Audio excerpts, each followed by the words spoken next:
Waaqayyo guddaadha. Kabaja guddaaf jaalala guddaan siniif qaba. Mana kanaafis hunda keessaniif baay'ee nama dadhabaadhaan garuu ayyaanni sanaaf baay'atee akkan dubbadhu maqaasaa akkan ulfeessu na godheera. Kanaaf yaada keessan hundumaan ila amma namni sin sassaabeen jiru naannoo kanatti. Iddoo kanatti kan sin sassaabe hafuura Waaqayyooti. Ayyaana Waaqayyooti. Isa sin sassaabe kana ulfeessaa kabajaa ulfeessaa baha. Gaaffii keessan hin dhabdu urgixanyaani. Warri maatiin keessan sin jalaa dhukkubee, warri sin dhukkubu, warri dadhabdan, warri mogoleen sin jalaa laafe, warri jilbeeffachuu dadhabdan. Waaqayyumaan galateeffadhaa callisaati sa'aatii kana. Gooftaan waan haaraan hojjeta. Yoonaas raajicha boqonnaa lamarraa maal jedha beektu? Gaafa qurxummiitti darbatame, gaafa abdii kutate, gaafa waan godhu wallaale achuma keessa ta'ela Waaqayyo gara Nanawweetti erge. Inni garuu karaa biraatti deeme. Ila achuma keessa taa'ee waan godhu gaafa wallaalu, waan godhu gaafa wallaalu qurxummii garaa qurxummii keessa taa'ee bishaan qurxummii itti yaada. Bishaan keessa galeera. Qurxummii keessa galeera. Achuma keessa galee garuu Waaqayyo eegaa jira. Lubbuun isaa fayyaadha. Asibuutu. Maqaan gooftaa keenyaa eebbifamu. Achi keessa taa'eetu Waaqayyoon kadhate. Ani rakkina koo keessatti si waammadheedhaan. Haleluuyaa. Ani rakkina koo keessa Yoonaas dubbifachuu dandeessu boqonnaa 2:1. Ani rakkina koo keessatti si waammadhe. Atis ana jalaa hin dhowwaattee jedhaanii. Haleluuyaa. Rakkina maalii keessa jirtu? Maal gaafachaa jirtu Waaqayyoon? Min iyya xayyeqaachuu no? Dadhabdaniiti? Gaaffii qabdu? Kadhachuu dadhabdanii? Mana keessan gaaffiin jira? Maatii keessantu dhukkubsate? Garaa Waaqayyoon barbaaddatu qabdu taanaan Yoonaas akkasi. Waaqayyoon jaallata garuu otuma Waaqayyoon jaallatu lip jedhee darbe karaa Waaqayyoo dhiisee karaa mataa isaa irra bahuu jalqabe. Ginachi keessa taa'es Waaqayyoon kadhate, Waaqayyoos kadhata isaa dhagayeef. Dubbifadhaa achi. Boqonnaa 2:1 kaasaati. Rakkina koo keessatti si waammadhee ati sana jalaan dhowwaatteedhaan. Gara iddoo lafa jalaatti darbatame achi jalatti Waaqayyoon kadhate, Waaqayyoos hin dhagayeef. Yaa warra gaaffii qabdanii, yaa dhiphachaa jirtanii waa'ee maatii keessanii, waa'ee ofii keessanii, waa'ee jireenya keessanii ergaa tokko isiniif qaba. Waaqayyo isin ilaalaa jira. Haleluuyaa. Isin ilaalaa jira. Isin ilaalaa jira. Ofirratti moosisaa malee. Ofirratti moosisaa malee akka Yoonaas kana. Haleluuyaa. Maqaan gooftaa keenyaa haa eebbifamu. Ganama kana gaaffii keessaniif Waaqayyo deebii qabatee dhufa. Ati qulqulluudha gooftaa. Qulqullummaan kee bara baraan kan dubbatamu dhalootaa dhalootatti, jaarraadhaa jaarraatti. Gaarummaa kee warra dubbatan keessaa tokko ta'aniirra. Waa'ee kee warra faarfatan keessaa tokko ta'aniirra. Maqaa kee kabajna, maqaa kee ulfeessina. Mootii nagaa. Yaasa nagaa nuuf taate, yaasa gammachuu nuuf taate, yaasa simboo nuuf taate, yaasa mana galgalaa nuuf taate. Guddaa goonee si galateeffanna. Gadi jennee ol si qabna maqaa.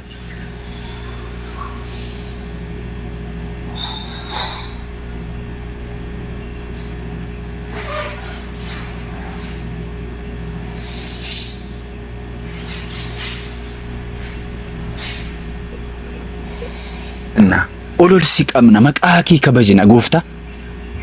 Gatii tokko malee akkasumaan kan Roobii jaallatte, kan Joobira jaallatte, kan Amaappii, kan Eeliyaas, kan Maskii, kan Yeetii jaallatte, kan Ayyee jaallatte, kan Obsinee, kan Doktaraanni jaallatte. Gatii tokko malee funyoo jaalala kee kan nutti hiite gooftaa. Guddaa goonee si galateeffanna. Waa'ee makee yaannee si galateeffanna gooftaa koo. Mucaa kee ta'uu, mucaa kee nu godhatte gooftaa koo. Isa lafa kana uume, isa samii kana uume, isa unuun uume, mucaa kee ta'uu si galateeffanna. Ilaa gooftaa koo kan isaan si gaafachaa jiranirra hafuurri isaanii foon isaanii wal keessatti eegamee nagaa isaaniiti yaa Waaqayyo. Kan isaan sitti iyyaa jiranirra yaa Waaqayyo eenyummaan isaanii nagaadha yaa Waaqayyo. Gooftaa koo galanni siif haa ta'u waa'ee obboloota koof. Maaltu beekaa yaa Waaqayyo gooftaa? Sababii galataa kanaan yaa Waaqayyo waan addaa ta'uu akka danda'u nan beeka yaa Waaqayyo. Si argeera waan an ta'eef.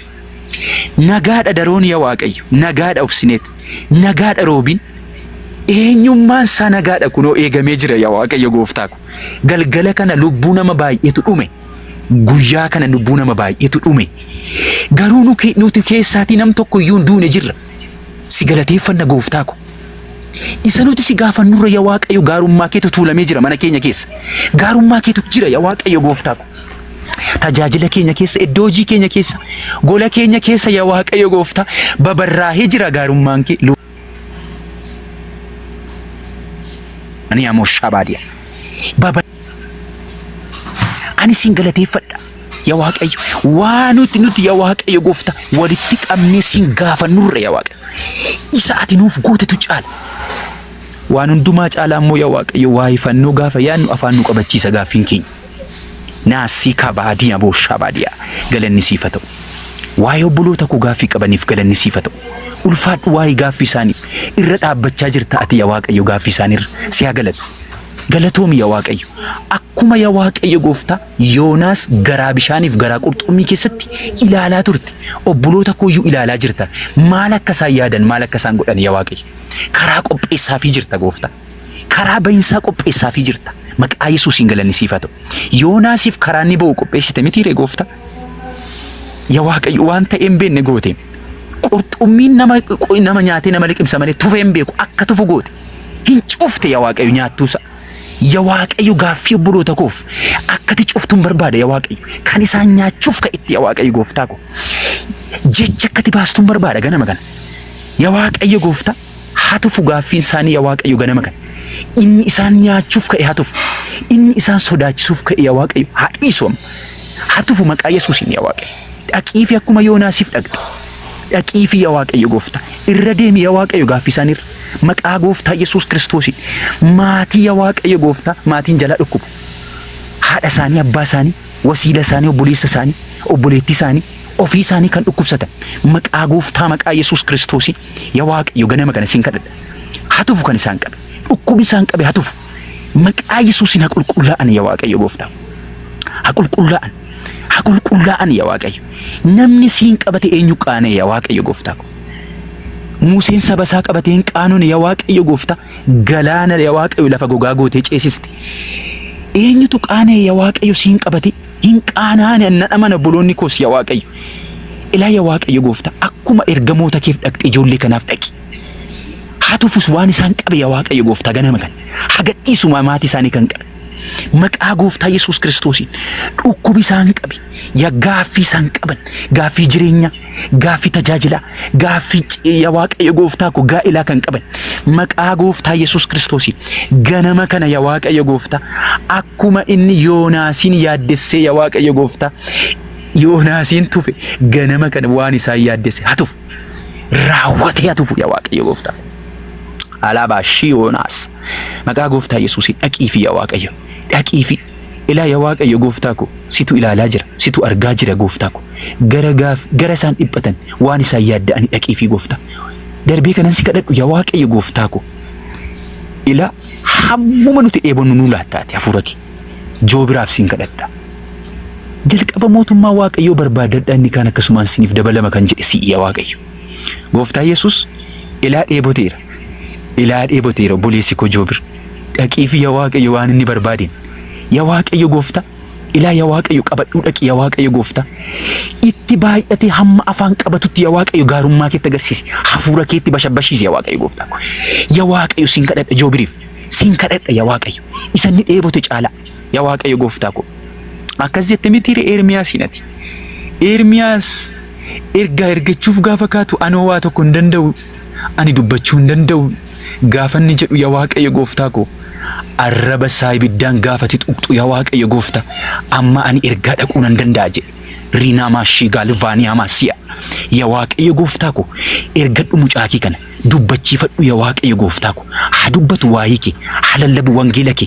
Maqaa gooftaa maqaa Yesuus Kiristoosiin. Hafuura yaa Waaqayyo gooftaa. Hafuura sanni dur qabu caalaa. Ila yaa Waaqayyo gooftaa. Isanni qabu caalaa. Dibatan isanni qabu caalaa. Faarfataa ta'uu danda'a yaa Waaqayyo. Hin lallaba ta'uu danda'a. Hin kadhata ta'uu danda'a. Isa kaleessaa caalaa ixifii baay'ee yaa Waaqayyo gooftaa.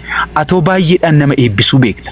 waan tokko qofaan nama eebbistu gooftaa ko waan hundaan nama eebbisuu beekta ayyaana keen eebbisi hafuura keen eebbisi niinaanaa shika baadiyabo ilaa yaa waaqayyo gooftaa ko gaafa yaa waaqayyo Phaawulosiif Silaas yaa waaqayyo gooftaa ko mana hidhaatti darbataman hafuurri kee inni irra jiru yaa waaqayyo gooftaa ko wanta hin ciccinne akka ciramu godhe gooftaa hafuurri Eeliyaas irra bu'e hafuurri Phaawulos irra bu'e maqaa gooftaa Yesuus Kiristoosiin joobirraa raabu eeboteera fedheera yaa waaqayyo boleessi ko fedheera yaa waaqayyo sifaana odeessuu eeboteera sifaana haasa'uu eebote ayyaana kee eebote hafuura kee eebote ila kushaa kushii kan lafaa mitiim kan eebote gooftaa si arguu eebote ana si kana yamoo shabaadi si arguu eebote lidaanii yamaa sabahadii abo si arguu sifaana haasa'uu ila mootii isaa kana faana haasa'ee faarfachuu barbaade faarfachuu lallabuu kadhachuu barbaade siin arguu barbaade itti agarsiisi fuula kee ayyaana kee eebbisi gooftaa hafuura kee eebbisi yaa shikama haleluuya haleluuya gooftaa kusa lafaa miti kan dheebote boleessi ko dheebodheera jechaa jira yaa waaqayyo ayyaana kee hafuura keen dheebodhe jechaa jira yaa waaqayyo mogolee koo jabeessi jechaa jira yaa waaqayyo gooftaa ko ilaa otoon hojjedhu sifaana naasaa jechaa jira otoon karaara deemu otoon oofu otoon deddeebi'u otoon tajaajilu si arguu isan jiraadhuu fi argee tajaajiluun barbaade hafuura keen dheebodhechaa jira dheebuu baasii gaa gooftaa ko obboleettii koo kadhata dadhabde obboleessa koo kadhata dadhabde jilbi kan laafe hajabaatu ganama kan maqaa gooftaa Yesuusin ajabaatu kadhachuu barbaade lallabuu barbaade faarfachuu barbaade kadhachuu barbaadanii maqaa gooftaa Yesuusin kan dadhaban yaa waaqayyo mudhii isaanii hafuura keetiin hidheti niinaa si kamaandiya haidhamu gongoleen isaanii haidhamu jilbi isaanii hajabaatu jilbi isaanii maqaa gooftaa Yesuusin lafa kanarraa yaada isaanii fuudhi isa samiitti hidhi gooftaa ko yeroo sana isa lafaa dagatu gooftaa ko maqaa gooftaa Yesuusin hajabaatan mogoleen laafe hajabaatu kan kadhata dadhabe hajabaatu kan wangeela kadhachuu dadhabe hajabaatu kan fuula kee barbaaddachuu dadhabe fedhii otoo qabaatanii kan mogoleen isaanii laafe ganama kana hajabaatan hafuura kee ergii fi gooftaa ergii fi maqaa Yesuus hafuura nama jajjabeessu hafuura karaa namatti agarsiisu hafuura isa lafaa nama jibbisiisu ergii fi ganama kan naa siiba mama suubaadha ergii fi yaa waaqayyo ergii fi ganama kan maqaa gooftaa Yesuusin ergii fi yaasa mogolee laafe yaasa kadhachuu dadhabe hadhufu si hafuurri waaqayyo saa jabeessu maqaa Yesuusin mogoleen jabaate hajabaatu kan laafe hajabaatu kan kadhachuu dadhabe kadhatu maqaa gooftaa Yesuus Kiristoosin dhaqii fi yaa waaqayyo hojjechaa iddoo jiranitti taa'aa iddoo jiranitti ofirra taa'anii waan godhan kan walaalan irratti dhaqii fi yaa waaqayyo dhaqii fi maqaa Yesuus harka isaanii qabii yaa waaqayyo lafaa kaasi haleluuya haleluuya hafuurri waaqayyo nurra dhufaa jira buloota ko iddoo jirtanitti hafuurri waaqayyo tasgabbisiniif laata nagaasiniif laata haleluuya haleluuya hajabaatan maqaa gooftaa Yesuus hajabaatan maqaa Yesuus jabaadhaa maqaa Yesuus jabaadhaa jilbi kun hajabaatu fuula waaqayyo barbaadadhaa maqaa Yesuus jabaadhaa mogoleen keessan hajabaatu maqaa Yesuus haleluuya haleluuya ulfinni siif haa ta'u kabaji siif